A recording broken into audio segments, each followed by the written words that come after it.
The world is on the verge of nuclear disaster in Ukraine. Fears of a nuclear catastrophe. Zaporizhzhya power station. Zaporizhzhya is completely out of control.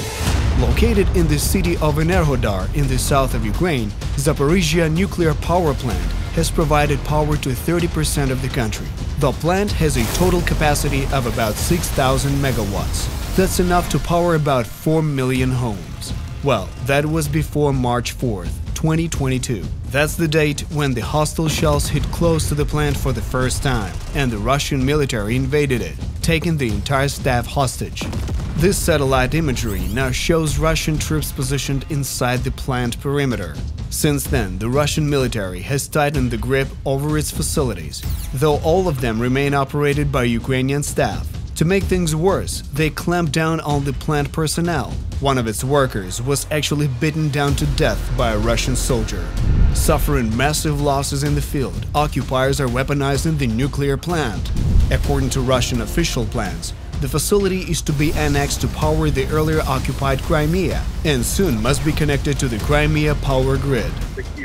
It was their plan to destroy the Ukrainian connecting lines and after that power the plant from occupied Jankoy as the solution. To do so, they would need to connect Zaporizhzhya NPP to the Russian energy grid. Apart from that, the territory of the NPP is transformed into a military base for the Russian troops.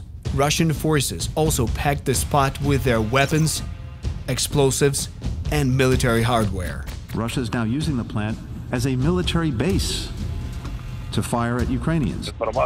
We know for sure that they mined the part of the plant that borders the Kakhovka reservoir. Plus, they positioned their equipment inside the first and the second engine rooms. This is an obvious act of nuclear terrorism. It all causes an enormous fire hazard. So if it all detonates, it's going to set a fire to the reactors and blow them up. The plant has a protected status, so Ukrainian forces can't attack it, and Russia is doing nothing but taking advantage, shelling Ukrainian cities and killing civilians.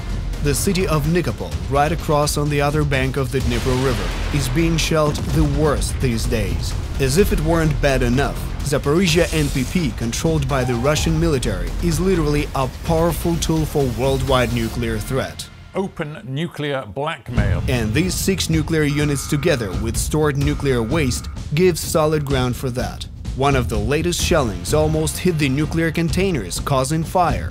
If at least one container is hit, it can cause an enormous radiation leak. The thing is that there are 170 such containers there. Nuclear waste is also stored there in concrete containers and metal baskets inside. The fuel is inside those baskets. 1, 2, or 3 missiles can destroy the lids hitting the fuel. If it happens, the consequences will be equal to those of hitting the reactor. Strikes are getting closer and have already damaged some critical parts of the sprawling nuclear complex. According to reports, Russian occupiers have mined the turbines, while their artillery keeps shelling the nuclear plant site, saying it is Ukraine to blame. No such country in the world can feel safe when a terrorist state fires at a nuclear power plant. What is clear is that any accident at the power plant could have catastrophic consequences. Russian Federation even asked for the official meeting of the UN Security Council, saying they had invaded independent Ukraine, occupied the Ukrainian nuclear power plant, and won't leave it since they're protecting it from terrorist attacks. The diplomatic rebuff was clear and straightforward. We once again call on Russia to cease all military operations at or near Ukraine's nuclear facilities. 42 countries have demanded that Russia demilitarize the Zaporizhzhya nuclear power plant, according to a joint statement. Some infrastructure of the nuclear plant has already been damaged. If the water stream suffers disruption, the reactors could lose cooling, and the fuel will start melting and can explode, sending out a radiation cloud. The actions of Russian occupiers can be predicted, but the way of the radioactive cloud is absolutely not. It can go anywhere, hitting any part of Europe and even far beyond it. Zaporizhzhya NPP is located in the middle of the continent, so it'd be a play of luck for all of us, and the scale of the potential threat would overtake the tragedies of Fukushima or Chernobyl 10 times over. Russian propaganda is also claiming that Ukraine stored nuclear fuel like plutonium and enriched uranium at this plant to produce nuclear weapons. Ukraine could not produce plutonium or enriched uranium for nuclear weapons. We do not have such technologies. Moreover, they are forbidden for us. Furthermore, the Hiroshima's bomb had only 1 kilo of nuclear material. Tons of that are really huge amount. It's just impossible. Nuclear terrorism is a typical strategy to plunge the world in fear. Just recall Chernobyl occupied by Russians in March, or Russian missiles almost scratching the South Ukraine nuclear power plant in June.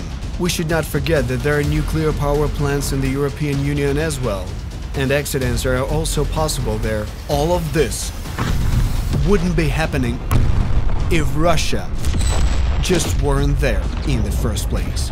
And the sooner we stop Russia, the sooner Europe and the world will be able to feel safe again. Thank you.